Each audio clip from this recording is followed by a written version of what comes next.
독도 지키는데 문제없는가? 박병환 칼럼. 이번 8월에 윤 대통령이 역사관의 논란의 소지가 있는 인물을 독립기념관장으로 임명함으로써 광복절을 전후해서 건국절 논쟁이 다시 불거져 온 나라가 시끄러웠다. 그런 와중에 최근 독도와 관련하여 이해하기 어려운 일이 있었음이 드러났다. 서울교통공사가 서울 지하철 일부 역사에 있던 독도 조형물을 철거하였고, 국방부 산하 전쟁기념사업회가 관리하는 용산 전쟁기념관에서도 독도 조형물이 사라졌는데, 해당 기관은 지하철 승객들의 동선에 방해가 된다, 조형물이 낡고 훼손되었다 등 군색한 해명을 내놓았다. 이에 앞서 지난해 12월 국방부는 독도를 분쟁지역으로 기술한 장병 정신교육 기본교재를 일선군에 배포했다가 질타를 받았다. 과연 국방부가 우리 정부의 입장을 몰라서 저지른 단순한 실수였을까? 외교부 사이트 누리소통망 독도 부분에 보면 대한민국의 아름다운 영토 독도. 독도는 역사적, 지리적, 국제법적으로 우리의 고유 영토입니다라고 되어 있으며, 한국은 독도를 둘러싼 분쟁의 존재를 인정한 적이 없다. 일본은 집요하게 독도에 대한 영유권을 주장하면서 국제사회가 독도를 분쟁지역으로 인식하도록 지속적인 홍보전을 펼쳐왔다. 2021년 도쿄 올림픽 때 올림픽 사이트에 올린 지도에 독도를 일본 영토로 표시하여 파문을 일으켰다. 또한 독도에 대한 한국 내 움직임에 대해 사사건건 시비를 걸면서 자신들의 주장 사례를 지속적으로 축적하여 궁극적으로는 독도 영유권 문제를 국제사법재판소로 가져가려는 의도를 숨기지 않고 있다. 요즘은 어떤지 모르겠으나 필자가 현직에 있던 시절 일본은 매번 연말연시가 되면 연하장을 보내오곤 하였다. 독도와 관련하여 한일 양국 사이에 이렇다 할 일이 없었어도 일본 순시선이 독도 근해를 정찰하고 일본의 영유권이 있다고 주장하면서 한국 측이 불법 구조물을 설치하였다는 등의 항의를 담은 외교문서를 보내왔다. 윤석열 정부에 들어서 대일 항쟁기와 해방 이후 대한민국 정부 수립까지의 시기에 대한 역사적 평가에 있어 색다른 주장을 하는 이른바 뉴라이트로 분류되는 인사들이 대거 정관계에 진출하였으며, 동북아역사재단, 한국학중앙연구원 등 연구기관의 책임자 자리에 임명되었다.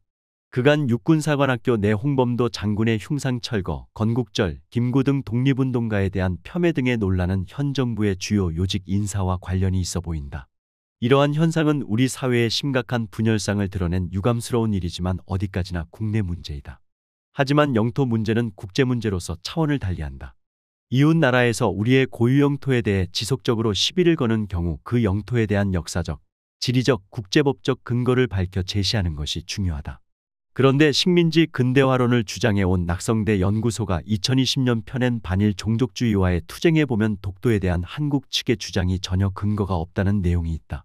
이번에 밝혀진 독도 조형물 철거 사태의 정관계 및 연구기관 등에 포진한 이들의 입김이 작용한 것은 아닌가 하는 의구심이 든다. 단순히 서울교통공사나 전쟁기념사업회가 스스로 그런 결정을 내렸다고 볼 수 있을까? 그리고 지난해 캠프 데이비드 한미일 정상회담에서 윤 대통령이 미국도 놀랄 정도로 적극적으로 한일 간 군사협력을 주도적으로 추진하였고, 이번 7월에는 신원식 국방부 장관이 일본을 방문하여 안보협력각서에 서명함으로써 사실상 한일 동맹으로 나아가는 것 아닌지 우려를 표하는 사람들이 많다. 현 정부는 북한에 대해 전쟁도 불사하는 듯한 입장을 드러내면서 유엔사의 후방 기지로서 일본의 역할을 중요시할 뿐만 아니라 필요하다면 일본 자위대의 한국 파병까지도 고려하는 듯한 태도를 보이고 있는데, 이런 맥락에서 일본과의 협조 분위기를 조성하기 위해 이런 논란을 일으키는 조치를 취한 것은 아닌가. 영토 문제에 있어 시비를 거는 상대국에 대해 우리 측의 근거와 논리를 탄탄하게 챙기는 것 이상으로 중요한 것은 국민의 영토 수호 의지를 고취하는 일이다.